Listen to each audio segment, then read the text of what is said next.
Quem faz a oração? Hoje eu vou deixar alguém aí fazer. Vou fazer. É que eu tô sentada agora. Depois eu vou deitar. Vai lá.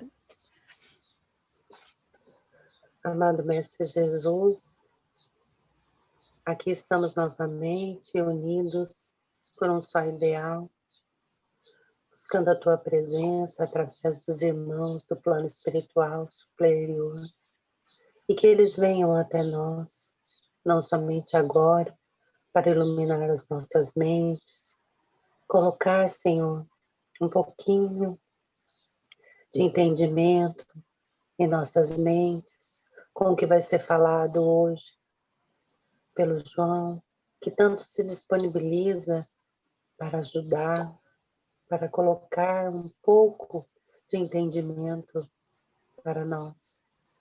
Agradecidos estamos por esta rica oportunidade e que hoje, como todos os outros dias, nós possamos ser gratos pelas nossas vidas, pelo alimento, pelo lar, pelo dia que amanheceu, que está sendo colocado para nós, para que nós façamos a nossa parte. Esteja conosco, Jesus, hoje e sempre, iluminando as nossas mentes e os nossos caminhos no decorrer do dia, no decorrer de todo o tempo que formos estar uns com os outros, seja pela internet, seja pessoalmente, com todos os cuidados, que nós possamos estar com a Tua presença, que o Senhor seja o primeiro lugar em nossas vidas, que assim seja. Graças a Deus. Bom, então vamos lá. Nós estamos aí no item 6 do último capítulo, certo? Certo. Prece. Que a gente aprendeu, é uma prece para o começo de uma reunião espírita. Esses Isso. são modelos, são sugestões, né? E o prefácio nos indicou que nós devemos estar, como disse a Angelita na prece, com as mesmas intenções, os mesmos ideais, com sentimentos de caridade, de reciprocidade. Mesmo que estejamos só a sós, nós podemos não ser atendidos se estivermos com sentimento de raiva, de ódio, né? Com ideias egoístas em relação a outras pessoas, com inveja, com ciúme. Aí a gente, mesmo estando sozinho, estamos, na verdade, espiritualmente separados e podemos realizar uma prece que não vai redundar num efeito positivo para nós próprios, correto? Então, foi isso que a gente leu aí a respeito do conteúdo principal de quando se faz uma prece no começo de uma reunião. Então, vamos lá. Então, prece para o começo da reunião.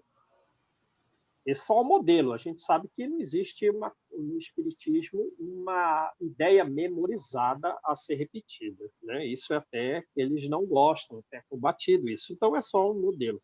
Suplicamos ao Senhor Deus onipotente que envie bons espíritos para nos assistirem, que afaste os que nos possam induzir em erro, e que nos conceda a luz necessária para distinguirmos a verdade da impostura. Beleza? Então tá, conhecimento é luz. E, naturalmente, o conhecimento é algo que tem graus de profundidade. A profundidade ideal é aquela em que a pessoa pratica aqueles conhecimentos que possui de forma espontânea, né? Mas nessa posição de ser a verdade só Jesus. Então, nós somos luz e sombra. Quanto mais estudarmos e tentarmos aplicar esse conhecimento, diminui a sombra e aumenta a luz. Mas vejam que nós necessitamos pedir o afastamento daqueles espíritos que podem nos induzir ao erro e receber o conhecimento, a luz, né? Para que possamos distinguir a verdade do erro. Beleza. Continua a prece. Afasta igualmente, Senhor, os espíritos malfazejos, estejando eles encarnados ou desencarnados, né? Que tentem lançar a discórdia entre nós e desviar-nos da caridade e do amor ao próximo. Ora, então vejam bem, primeiro ponto com relação a essa oração, ao conteúdo dela. Se nós estamos com um sentimento de discórdia, se nós estamos com um sentimento descaridoso, desamoroso com relação a alguém, com absoluta certeza, a gente está vinculado, porque o pensamento nosso sempre tem uma sintonia mediúnica. Raríssimos são os casos em que não há uma sintonia mediúnica do raciocínio que nós estamos tendo, do pensamento que nós estamos tendo. Basicamente, vou usar a palavra literal do livro dos Domínios da Mediunidade, não existe neutralidade. Ou estamos associados, né, pelo serviço no bem a espíritos superiores, ou, com algum grau de egoísmo e orgulho, estamos vinculados às sombras, né? Então, vejam, afasta, Senhor, pelo menos nessa reunião, nesse começo de reunião, aqueles espíritos que tentam lançar a discórdia entre nós. Então, se estamos numa casa espírita, ou na família, ou no trabalho, e surgem em nós sentimentos de discórdia, uma falta de caridade, uma falta de amor, há uma sintonia com espíritos não elevados. Podem não ser bons, podem não ser, assim, super maus, mas elevados não são. Beleza? João, eu vou contar rapidinho um caso aqui, porque também eu sei que só quem dá alteração nesse grupo aqui sou eu, mas tudo bem, eu aguento. Quando eu comecei a desenvolver o espiritismo, isso eu tinha... A minha avó me levava, sabe? Porque eu dava muita alteração em casa. Eu gritava, eu via as coisas, eu tocava, sabe, assim, esse negócio. E com 14 anos ela me levou numa reunião mediúnica, e naquela época ela não conhecia o discípulo, não sei, ela ia num centro espírita, porque era numa casa, uma senhora tinha uma casa, e ela fez um cômodo e o centro era ali, né? Mas toda vez para começar a reunião, tinha que começar com essa prece e terminar com outra prece que tem para o final. Senão, aqui do Evangelho? Eu pegava o Evangelho que ela lia no início, né? Só que olha, eu tinha 11, nessa época eu tinha 11 anos. A primeira manifestação que eu consegui, foi com 14 anos, já lá no Ismael, naquele centro espírita Ismael. Eu tinha 11 anos. A mulher falava assim, ela chamava Dona Edna: olha, ninguém encosta. Eles me levavam, porque como minha mãe sabia que eu via e eu dava muita alteração, né? E ele sentava assim, põe umas cadeiras em volta, como fazia a corrente. A mulher falava assim, pouca instrução, não pode encostar na cadeira, porque aqui tem uma corrente elétrica, e que qualquer intervenção que coloca na corrente, assim, eu consigo sentir. João, quando começava a prece, eu começava a pôr o pé na cadeira dela, assim, para ver se era verdade, que ela ia sentir alguma coisa dessa corrente, sabe? Que uma criança com 11 anos tem que... Olha para você ver como não tem que ir. Como que é uma coisa, né? Porque ela falava, assim, desses fluidos, desses negócios, mas não tinha estudo. E ela falava que ia interferir. Mas, rapaz, apagava a luz, eu começava a pôr o pé numa cadeira, no outra, pôr o pé na mesa, para saber o que era essa corrente aí que ninguém sentia. Eu falava, isso aqui não é de nada, não, sabe? Isso não existe. Como que vai existir? Não tem corrente nenhuma. Eu achava que a mulher ia levar choque se eu colocasse o pé lá. Por isso que eu acho que a criança não pode participar do trabalho mediúnico, não tem como. E ainda mais naquela época que não tinha instrução, assim, tinha, mas já era mais, assim, para poucos, né? E minha avó mal sabia ler e escrever, então não tinha essa cultura, né? de fazer. Então, você vê hoje como está tudo diferente, como que é importante a evangelização. É por isso que eu contei essa história, como que é importante o estudo, vindo das crianças já crescendo com aquilo ali, né? Aí pegava aquelas crianças, só porque via espírito, que nem eu entrava debaixo da cama, eu entrava do lado do guarda-roupa, porque eu tinha medo, né? Desde 4, 5 Criança. anos eu... Não, isso desde 4, 5 anos eu tinha isso. Então, olha como que é a importância da evangelização do estudo, como você fala. Sem dúvida. No Livro dos Médiuns vai dizer que os espíritos, principalmente no começo do desenvolvimento mediúnico, o médium está exposto a 1000 enganos, a 1000 armadilhas. E o médium experiente é aquele que estuda, então ele está menos sujeito a ser enganado. Uma coisa é a manifestação, o fenômeno em si, e isso é algo comum. Agora, o médium precisa desenvolver-se moralmente através de bastante estudo e da prática do bem, para que ele seja menos enganado e esteja mais consagrado às alturas, digamos, celestiais, aos espíritos superiores. Então, vejam, eles estão fazendo uma oração no começo de uma reunião e eles pedem, né, que os espíritos bons os assistem, que estejam afastados os que possam induzi-los ao erro, eles tenham a lucidez para distinguir o que é o certo e o que é o errado, afastar os malfazejos, né, e tentem lançar discórdia. Então, já serve um ponto para nós, até para o dia a dia da vida. Se o sentimento nosso é de discórdia com relação a uma outra pessoa, aí a gente já tem uma ideia da sintonia que a gente está fazendo, né?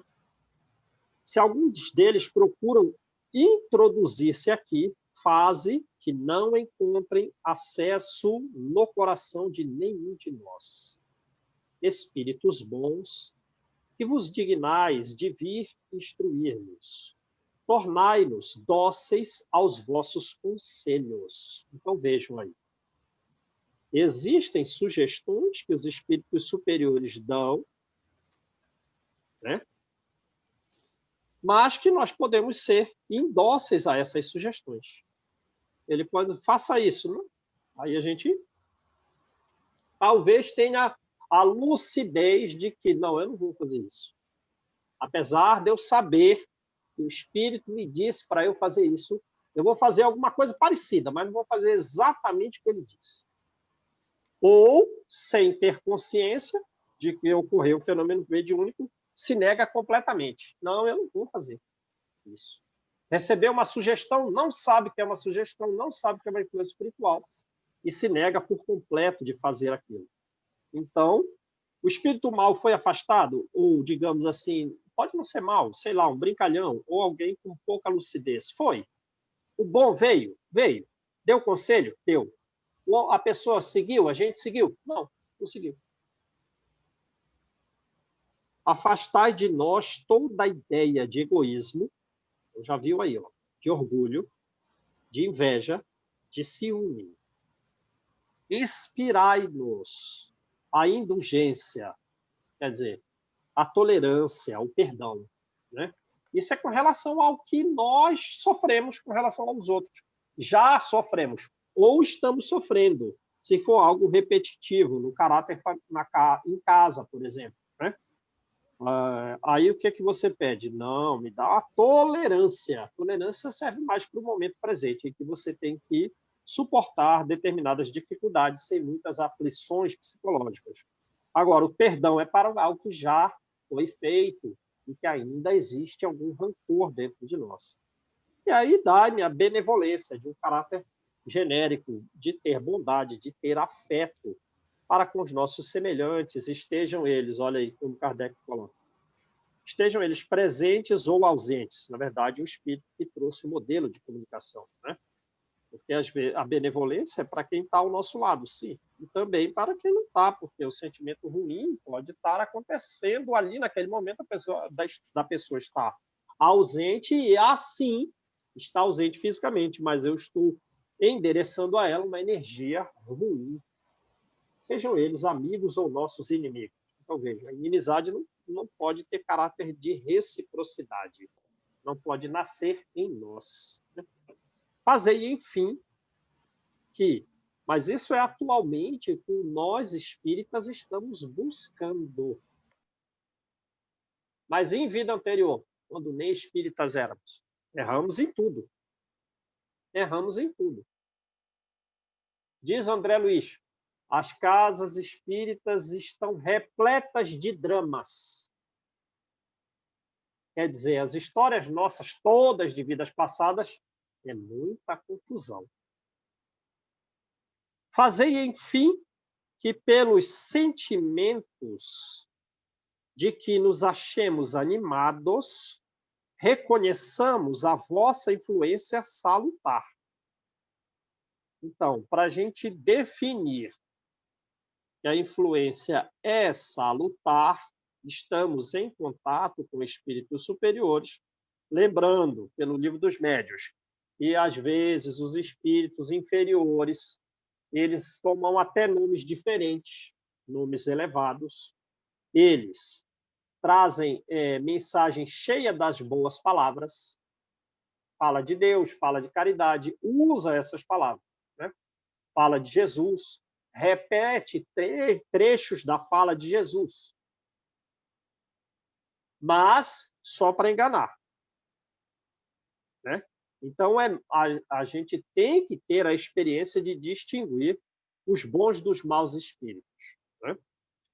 E só reconheceremos os bons se nossos próprios sentimentos estão elevados, certo? Dai aos médiuns que escolherdes para transmitir os vossos ensinamentos. Agora pensa, tem lá numa reunião mediúnica. É a hora, por exemplo, se aquela reunião faz a oração final, é a hora da comunicação final. Quem é o médium que os espíritos vão escolher para trazer aquele ensino? E, naturalmente, é para todo mundo, serve para todo mundo. Já que a gente falha nas mesmas coisas, o ensino é para todos. A gente falha nas mesmas coisas, dificilmente tem uma mensagem específica que seja só para alguém. O erro de um é o erro do outro. Então, como é que médium ele vai escolher?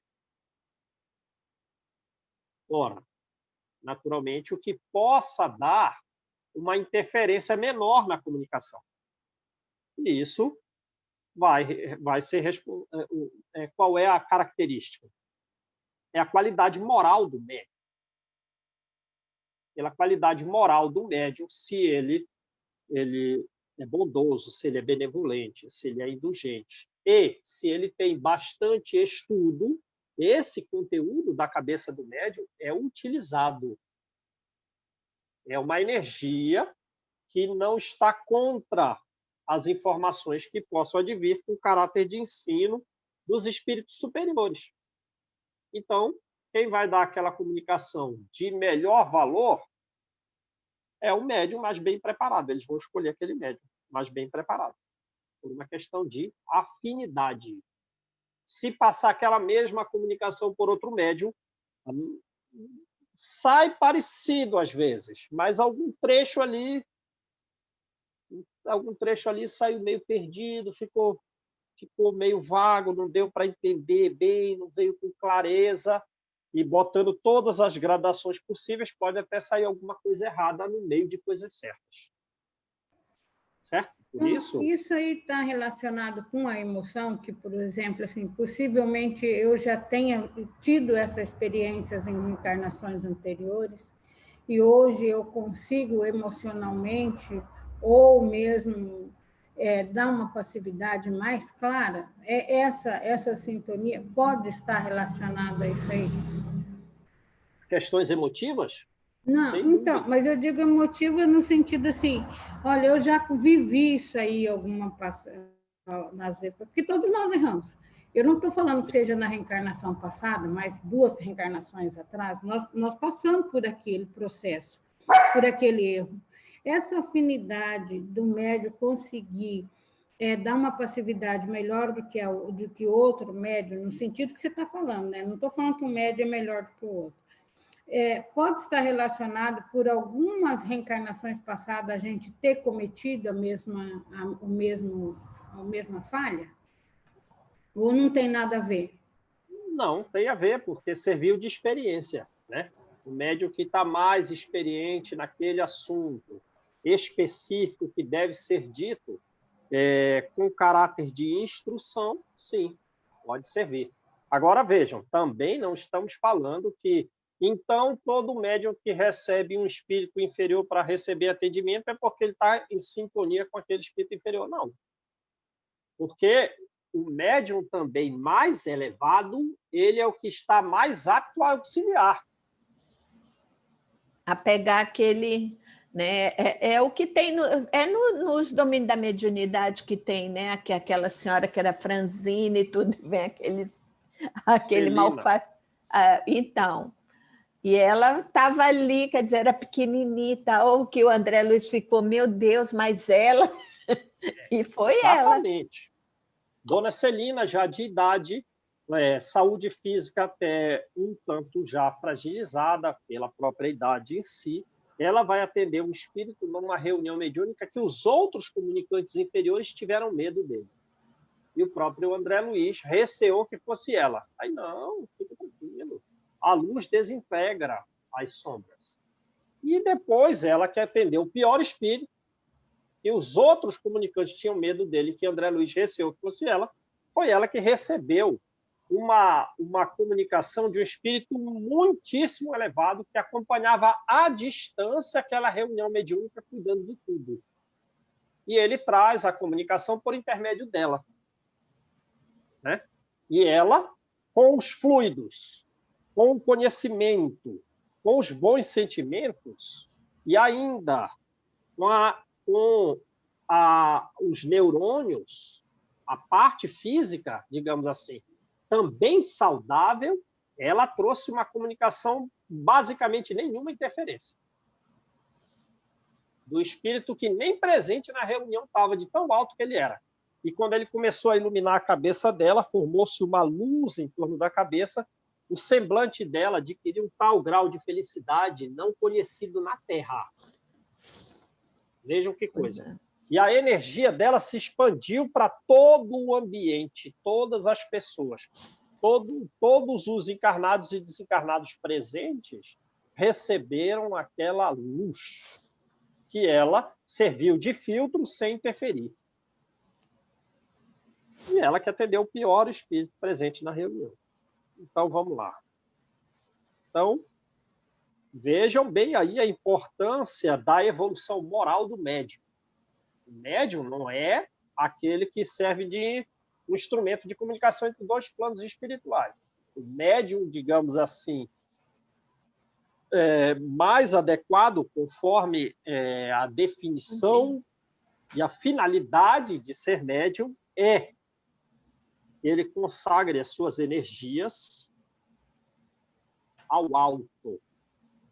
É isso que é importante. Então dai aos médiuns que escolherdes para transmitir os vossos ensinamentos a consciência da santidade do mandato que lhes é confiado, e da gravidade e da importância do ato que vão praticar. Sim, porque a mediunidade não é para instrução de um ou dois homens. A mediunidade tem por função elevar a humanidade inteira, como a gente já leu aqui no Evangelho. É regenerar todo o planeta. Né? Então, tem que ter consciência da santidade do mandato, da gravidade do ato que vão praticar, a fim de que o façam com o fervor e o recolhimento necessários. Não pode ser em caráter de algum grau de brincadeira. Né? Coisa é séria. Isso tudo aqui é uma oração. Está pedindo para os médiuns. Né? Se em nossa reunião se encontrarem pessoas que tenham vindo atraídas por outros sentimentos que não os sentimentos do bem. Eu vou numa reunião mediúnica por caridade. Quer dizer, por curiosidade. Não é um bom motivo, né? Tem que estar lá por sentimentos de bondade. Então, mas se tem alguém atraído por outros sentimentos que não esses, aí o que pede o Espírito aqui? Abrir-lhe os olhos à luz. A luz para que ele enxergue qual é a finalidade. E perdoai-lhes como lhes perdoamos, se vierem com intenções malévolas. Fala aí, Malu, você ia falar? Não, como essa questão assim é de você ir com amor, com aquele sentimento de empatia que o espírito que vai vir ali, você ter a amorosidade de o receber, é um irmão, tudo isso daí é o sentimento que você tem que ter no momento que você está numa reunião mediúnica. Porque se você não está com esse sentimento, você vai atrair os outros que vão atrapalhar a reunião. Perturba o programa. Perturba todo mundo. Quer dizer, os outros podem estar com aquele sentimento de caridade, de amor, de empatia pelo próximo e tudo, mas se tem um ali que está por curiosidade, que deixa eu ver como é que deixa eu conhecer e tal, porque a gente tem muito disso, é uma das coisas que eu converso muito com o pessoal no curso de mediunidade, eu falo a respeito disso, né? Eu digo, gente, isso não é um teatro, não é uma coisa, nós estamos ali para fazer uma caridade, tá? Porque amanhã pode sermos nós que estamos vindo numa reunião mediúnica para dar comunicação. Então, a gente tem que ter amor, tem que ter... Não é curiosidade. Essa fase já passou. Tá? Isso foi lá no tempo de Kardec, quando começou, né, a coisa. Então, quer dizer, o povo ia muito por curiosidade, para ver como é que era. O de Kardec era fim instrutivo. Agora, a reunião mediúnica atual tem as características de um hospital. Exatamente. Então, os médios, no mínimo, eles têm que ser bons enfermeiros. O ideal é que eles se sintam mães ou pais com o conhecimento relativo àquilo que possa auxiliar de uma forma mais adequada aos espíritos. Mas é como se fosse um tratamento espiritual. Também não podemos ir a uma reunião mediúnica para ficarmos atrapalhando, pensando de forma egoísta. Eu queria encontrar minha mãe, que já morreu. Eu queria encontrar o meu pai, meu tio, meu avô, que já faleceu. Porque isso pode acontecer fora da reunião mediúnica. Isso pode acontecer num sonho. Né? E vai acontecer fora da reunião mediúnica, a depender justamente do quanto o médium se empenha para atender os outros, porque nós participamos de uma corrente do bem. É servindo aos outros que também as nossas necessidades serão atendidas. Porque, atendendo às nossas necessidades, digamos, e nós sendo um elo de uma corrente do bem, também estamos mais aptos a socorrer os outros. Então, vamos participando de uma reunião mediúnica com dedicação, os que estiverem preparados, e, quando for necessário, quando os espíritos julgarem adequado, eles atendem às nossas necessidades. Não precisa ser uma reunião mediúnica, né? Um atendimento. Mas existem... Pode falar. Existem médicos que, assim, ele deu aquela comunicação, deu, beleza, serviu. Então agora eu já vou fazer o que eu quero. Agora eu já atendi, ainda não acabou a reunião, mas eu já atendi. Agora eu vou encontrar minha mãe aqui. Vou encontrar o meu pai. Não dá. Pode falar, mãe. É como diz o Jorge Elahá, né? Que ele fala que o ensinamento de Jesus se resume a uma palavra pequenina. Todo o ensinamento dele. Ame. Pronto. É só isso.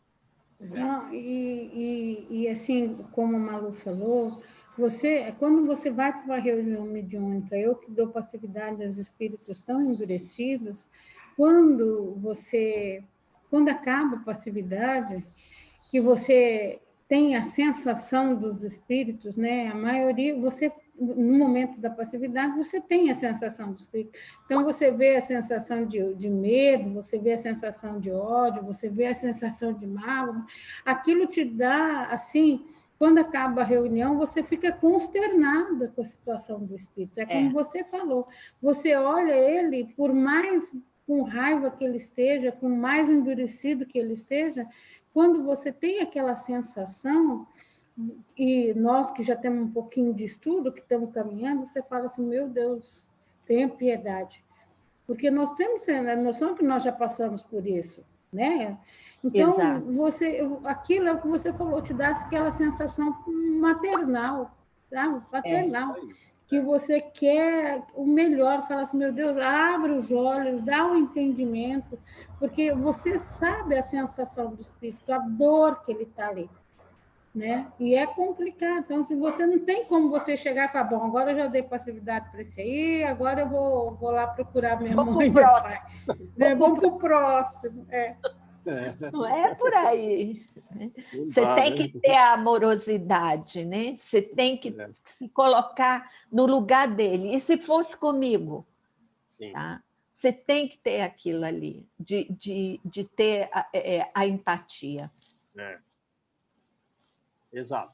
Porque o espírito que é atendido, ele é realmente sempre parente de alguém, né? E provavelmente de alguém que está encarnado e de outros desencarnados. Então, nós atendendo alguns espíritos, na verdade, estamos atendendo uma família inteira, seja de pessoas que estão na Terra, seja de pessoas que estão desencarnadas num nível elevado. Sim. Então, atendendo a um, atendemos a um grupo grande. E atendendo a um grupo grande, também nos atenderão, porque vai na corrente, todo mundo vai na corrente do bem. Então, vamos lá. Pedimos especialmente ao Espírito, nosso guia espiritual, que nos assista e vele por nós. Então, tá, beleza. Então, estão vendo aí, a gente está falando preces gerais, né? Então, a gente está aqui, nesse ponto específico, estudando o modelo de uma prece, pelo menos o conteúdo de uma prece para uma reunião espírita específica. Mais para frente, a gente vai ver que tem a prece para nós mesmos, né? Aí não é na reunião, ele está dando modelos, né? Prece para nós próprios, para a correção de um defeito, para resistir a uma tentação, um conselho, enfim. Mas a gente está aqui numa questão circunstancial. A prece, conteúdo de uma prece numa reunião, no início de uma reunião. Então, vamos lá, continuando aqui. Preces para o fim da reunião. Aí, vamos fazer um acréscimo aqui.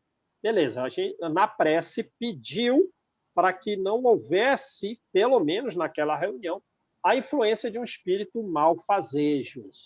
Aí já se pensaram, e quando não é a reunião, como é que eu me livro ou diminuo a influência de um espírito não tão elevado, que queira não me fazer mal, mas aos que querem fazer mal, mas que queira pelo menos me importunar, me perturbar? Como é que eu me liberto disso? É um acréscimo, um conteúdo útil para todos nós isso. Aí a gente tem que ver lá no capítulo 23, eu acho, do Livro dos Médiuns, que fala das obsessões, né? É o caso de obsessão simples, é a fascinação, a subjugação. No caso da obsessão simples, existem 6 atividades que nós devemos realizar para ir afastando a influência dos espíritos não tão elevados. Primeiro, que se for obsessão simples, o caso não tem gravidade. Não é uma coisa que a gente deva se preocupar. É algo só importuno. É algo só desagradável. Na obsessão simples, o espírito ele não tem a tentativa de nos fascinar, de nos enganar e nos colocar numa situação vexatória, numa situação perigosa. Ele só quer perturbar. Perturbador. Né? Lembram disso? Aí, quais são as 6 coisas que nós devemos? Mostrar ao espírito que nós não estamos sendo enganados, que não estamos sendo iludidos. certo? Vencê-lo pela paciência. Então, uma questão sentimental. O espírito me influencia aqui. Não, eu vou ficar sentimentalmente bem, estou paciente, não estou sofrendo nada. Aí a nossa paciência leva o espírito a se afastar, porque não está tendo uma finalidade, não está tendo um efeito a intenção dele. Né? Outro, vencê-lo também pelo comportamento. Faça isso. Não, isso não é adequado. Vencê-lo pelo bom comportamento. Tratá-lo com severidade e benevolência. Esse assunto, vamos fazer isso aqui? Fala um não categórico. Né? Tratá-lo com severidade. Mas com benevolência. Não pode ser, digamos assim, agressivo. Né? Tem que ser um não categórico. Mas tratá-lo com benevolência. O que mais? Orar por ele. Né? Orar por ele. E outro, pedir auxílio para o nosso anjo da guarda e espíritos protetores. São todas essas medidas que nós devemos realizar para, digamos, afastar um espírito importuno, que não é um espírito mau. Em regra, os espíritos são ali, digamos, pessoas comuns nossas. O que eles têm mais intenção é de viver as sensações que eles perderam pela perda do corpo. Tá? Beleza? Então, foi um acréscimo que a gente fez aí. Já que ele está falando de afastamento de espíritos malfazejos, na reunião mediúnica, a gente acrescentou como afastá-los fora da reunião mediúnica, conforme está no livro dos médiuns. Então, vamos lá. Prece para o fim da reunião. Agradecemos. Então, aconteceu a reunião, né? Agradecemos aos espíritos bons que se dignaram, e quiseram, e condescenderam comunicar-se conosco. E lhes rogamos que nos ajudem a pôr em prática as instruções que nos deram. Agora é conosco, tá vendo? Os espíritos não vão nos tirar iniciativa da prática do que quer que seja na boa direção ou na má. É conosco. Eles vão dar conselhos. Mas o mérito de fazer ou não está nas nossas mãos. Né? Fazendo com que cada um de nós, ao sair daqui, se sinta fortalecido, pelo menos ele vem dar fortaleza, vem dar boas energias, se sinta fortalecido para a prática do bem. A prática é nossa. E a prática do amor ao próximo. Beleza. Desejamos, igualmente, que essas instruções sejam proveitosas aos espíritos sofredores, aos espíritos ignorantes, aos espíritos viciosos. Então, veja, ele não falou mal, porque muitas vezes, nas nossas casas, com a realização do evangelho no lar, ou mesmo na casa espírita, no centro espírita, muito mais, bem mais protegido do que na nossa casa.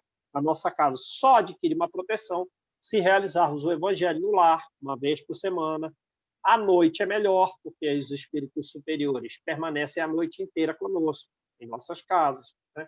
Cuidando da gente, e pelo evangelho no lar realizado. Às vezes atende o bairro inteiro, atende a vizinhança, né? Mas nessas reuniões, sejam no evangelho no lar em casa, seja nas casas espíritas, os espíritos endurecidos não entram, porque não é proveitoso. Não é proveitoso aquele conteúdo para ele. Os espíritos são mais sábios do que nós, os superiores.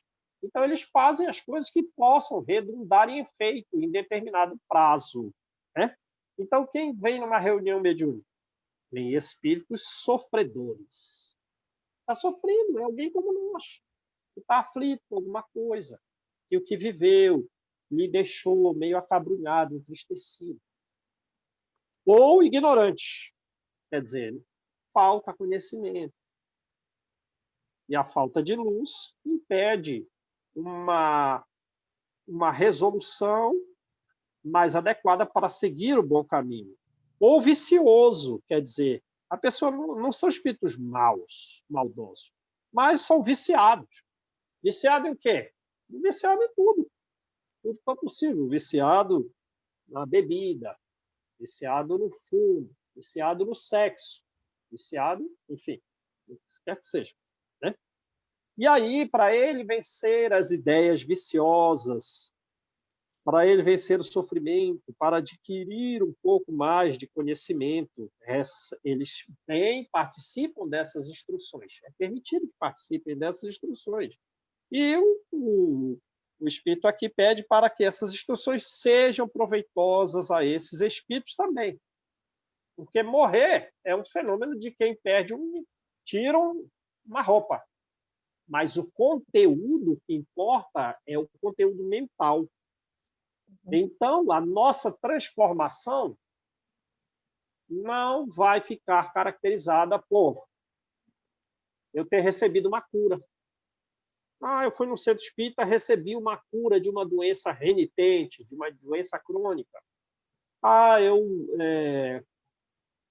Eu estou estudando um pouco a doutrina espírita, eu estou crendo na doutrina espírita, eu estou convencendo outras pessoas a respeito dos benefícios do espiritismo como consolador prometido. Isso não é transformação moral. A transformação interna, profunda da alma tem a ver com a mudança permanente do seu pensamento. É isso que a gente tem que buscar. E é isso que ele está dizendo aqui. Aproveita essas instruções também, que os espíritos sofredores, ignorantes, viciosos, aproveitem essas instruções. Que puderam assistir a essas reuniões e para os quais imploramos a misericórdia de Deus. Aí não fica só nas palavras, porque toda aquela energia luminosa cai sobre o grupo inteiro. Falou aqui, pedimos a misericórdia de Deus. Veio uma energia extremamente salutar, que torna todo mundo mais lúcido. Se teve condição de sintonizar com aquele conteúdo, é óbvio que cada um vai receber o seu quinhão conforme o filtro que é, né? Mas serve para todos. Beleza? Beleza. Então, vamos lá. Para os médiuns. Vamos lá. Temos 10 minutos, né? Para os médiuns. Atos dos Apóstolos, capítulo 2, versículo 17 e 18. Nos últimos tempos, diz o Senhor, derramarei do meu espírito sobre toda a carne. Quer dizer, por enquanto não está derramando sobre toda a carne, mas nos últimos tempos derramarei meu espírito sobre toda a carne. Está falando da mediunidade, sim? Já estamos nos últimos tempos? Provavelmente não, mas já passou algum tempo, estamos mais próximos dos últimos tempos. O último tempo não significa fim do mundo, significa pelo contrário, né? Significa melhoria do mundo. Mas, então, a mediunidade hoje em dia ela é mais comum do que era antigamente. Se antigamente estava restrita aos apóstolos, aos profetas, depois aos pais da igreja, aos homens sábios, não, agora a mediunidade está meio um pouco mais generalizada. Aí no futuro estará mais ainda, né? Vossos filhos profetizarão. O que é isso? Vossos filhos profetizarão. Eles vão fazer predição do futuro? É essa a ideia? Vão profetizar, vão fazer predições do futuro? Sim ou não? Bora ver aí. Se tem redundado positivo. Ninguém quer arriscar. Quanto que nós vamos acertar das 24, hein?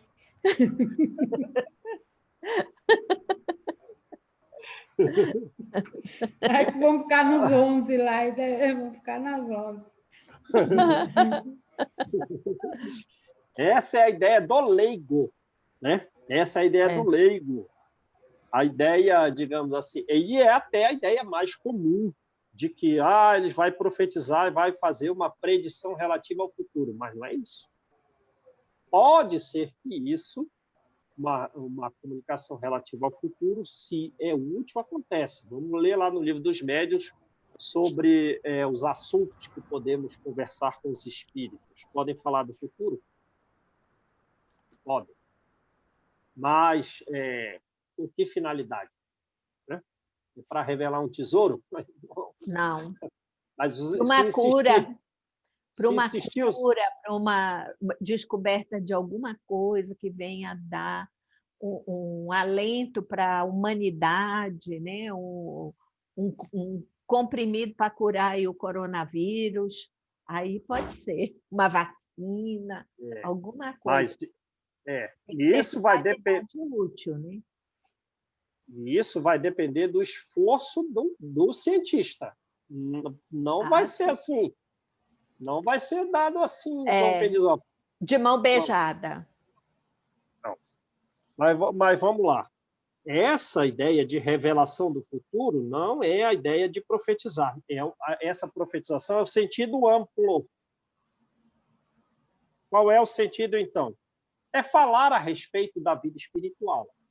É falar, revelar, digamos assim, o conteúdo que possa ser útil a todos para que nós sigamos o bom caminho. E seguir Jesus, né? Seguir os passos de Jesus, essa profetização, não é, João? Exato. Não é a profetização só de futuro, não, né? Não. É com relação ao conhecimento útil para que o ser humano progrida. Então, veja que a gente pode ser profeta sem fazer predições, né? Isso está aí no capítulo 21, aqui atrás. Capítulo 21, haverá falsos cristos e falsos profetas, né? Então, é esse sentido de falar a respeito da vida espiritual, de trazer um conteúdo útil ao progresso, a que cada um busque o progresso, trazer mais luzes, conhecimento, para que nós caminhemos com mais acerto. Mas o caminho, quem vai traçar é a gente. Então, vamos lá. Vossos jovens terão visões, vossos velhos sonharão. Tem o mesmo sentido. Nesses dias derramarei do meu espírito sobre os meus servidores e servidoras, e eles profetizarão. Beleza? Beleza. Eu acho que é bom a gente acabar por aqui, né, gente? Porque esse outro item é muito grande, senão depois a gente passa do prazo e as pessoas têm as suas atividades aí, né? Nós temos as nossas atividades. Ok. Então, vamos marcar aí, a gente vai continuar na sexta-feira do item 9. Ok. Beleza, gente? Legal? Muito bom, João. João, eu assisti ontem, eu estava assistindo uma palestra do Jorge Elahá sobre obsessão e desobsessão, né? Aí você falou aí, né, da questão, são 5 tipos de obsessão, né? Tem a obsessão, o assédio espiritual é uma, né? Depois ele vem para a obsessão simples, a fascinação, a subjugação, né? Que Kardec chama de possessão, né? Que é a subjugação, e Emmanuel, no livro Estude Viva, tá? Ele fala da meio-obsessão. Você já leu esse livro do Emmanuel? Estude e Viva? Não, dá não. Nesse livro, ele fala sobre a meio-obsessão, que ele diz que a grande maioria da população da Terra, tá, sofre a meio-obsessão. O que é? Ele aquele espírito vem, faz ali uma obsessão, aí você fica mal, você tá não sei o quê, aí fica aquela coisa, aí daqui a pouco, passa uns diazinhos, aí alguém chega, e aí, como é que você... Nossa, me curei, estou bem, estou ótimo, estou lindo, maravilhoso. Aí, daqui uma semana, lá está você de novo, lá embaixo. Ele diz que é aquele alto e baixo, diz que a gente sofre essa meia obsessão, que a gente fica, vai e volta, vai e volta. Aí eu fiquei com curiosidade, vou comprar esse livro. Que é o maior volume de dores que a gente sofre, tá?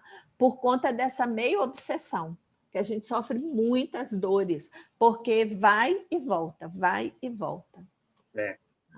É só ver qual... A gente tem que prestar atenção qual é o conteúdo do que estamos pensando.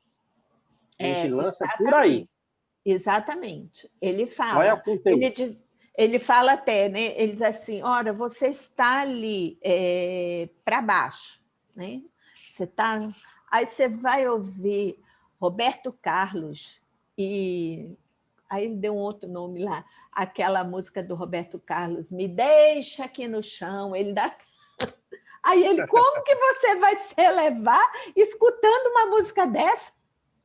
Não tem como, você tem que... Aí ele tem um monte de música espírita no YouTube, procura uma delas, sintoniza com elas. Bem legal ele falando, né, dessa questão, né? Aí ele dá os casos das obsessões, né, os modos de obsessão, né, que é o do desencarnado para o encarnado, do encarnado para o encarnado, do encarnado para o desencarnado, do desencarnado para o desencarnado e a autoobsessão, que eu não sabia. A gente também se obsidia. Eu digo, vixe, aí o trem pega. De encarnado para encarnado é a maior de todas. Repete, por gentileza, você disse o vídeo Obsessão e Desobsessão de quem? Jorge? De quem? Elahá. Eu vou colocar no grupo. Tá ótimo. Tá ok, obrigada. É muito bom. Olha, mas eu tive que ir. É muito legal o jeito. E aí ele fala, né? Aí eu digo, pô, já não... Aí a obsessão do encarnado para o encarnado, né? Aí ele diz, a inveja, tá? Que você tem do outro, que você quer que o outro quebre a cara. Oh, você vai ver, ele vai quebrar a cara. Eu digo, já veio o conteúdo, né? Pois é, eu digo... O sentimento com relação a outra pessoa. A Joana diz que de encarnado para encarnado é o mais comum. João, legal, Malu, é aquele que fala assim, que acha que você é vidente. Aí, porque você tem uma evidência no trabalho, que toda vez chega perto da gente, assim... Eu sou meio delicada, feito um caterpillar, né? Eu sou meio delicada, feito um trator. Eu tento, João, eu estou tentando. Esse ano eu estou tentando, mas... Aí fala assim, você está vendo alguma coisa perto de mim? Não, porque... Não, mas deve ter algum espírito perto de mim, porque eu não estou me sentindo bem. Tem alguma coisa? Você não está vendo? Não, mas eu não estou vendo nada. Não, mas tem. Tem, se você olha direitinho que você vê. Eu falo, gente, mas a gente não vê as coisas assim. Aí fala assim, não, mas presta atenção. Aí eu vou indo e falo, mas gente, eu não sou mãe de nada, não, estou longe disso. Aí eu falo, pronto, perdi meu bônus hora. Para que eu for? Mas é que aquilo, e é comum. Aí a pessoa começa a se sentir mal porque ela acha que ela tem um espírito obsediando ela. Isso é a autoobsessão. Aí ela já começa a passar. Os fluidos são teledinâmicos. O que é tele? Distância. O que é dinâmico? Força. Então, é força distante. É energia à distância. Então, não precisa o espírito. O espírito pode não estar ali perto, mas o fluido está dentro da cabeça da pessoa. E o outro, o encarnado ou desencarnado, pode estar bem longe. Pode estar numa região inferior. Pode estar... Eu estou trabalhando, mas estou lembrando do processo de raiva, do atrito que eu tive com a minha esposa, por exemplo. Ora, então os fluidos mentais dela estão na minha cabeça. E aquele assunto me dominou. Eu estou dominado, mas não tenho consciência. A maioria. E fica rebatendo energias numa troca de energia. Não tem ninguém perto. Está longe até o...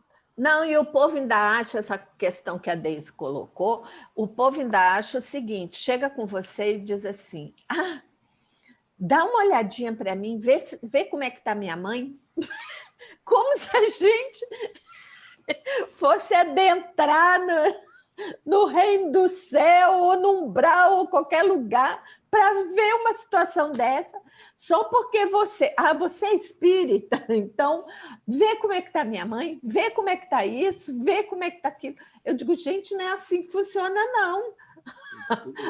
Conhecimento, né? A comunicação não é daqui para lá, não, é de lá para cá. Não é negócio. E o médium, ele não vê tudo. Claro que não. Tem médios... Primeiro que o encontro, por exemplo, a gente dormiu, encontrou alguém, isso é mediunidade de evidência? Não. Eu não estava dormindo, mas eu recebi a notícia de um parente que está na iminência da morte e ele veio se comunicar de despedida. Isso é médium de evidência? Eu ouvi aqui e tal? Não. O médium vidente é aquele que, sem estar...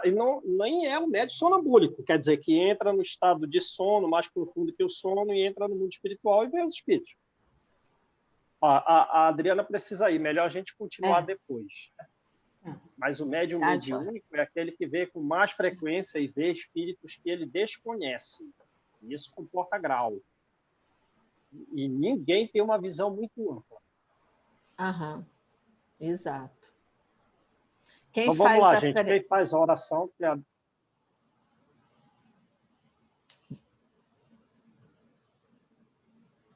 Vai, Rô.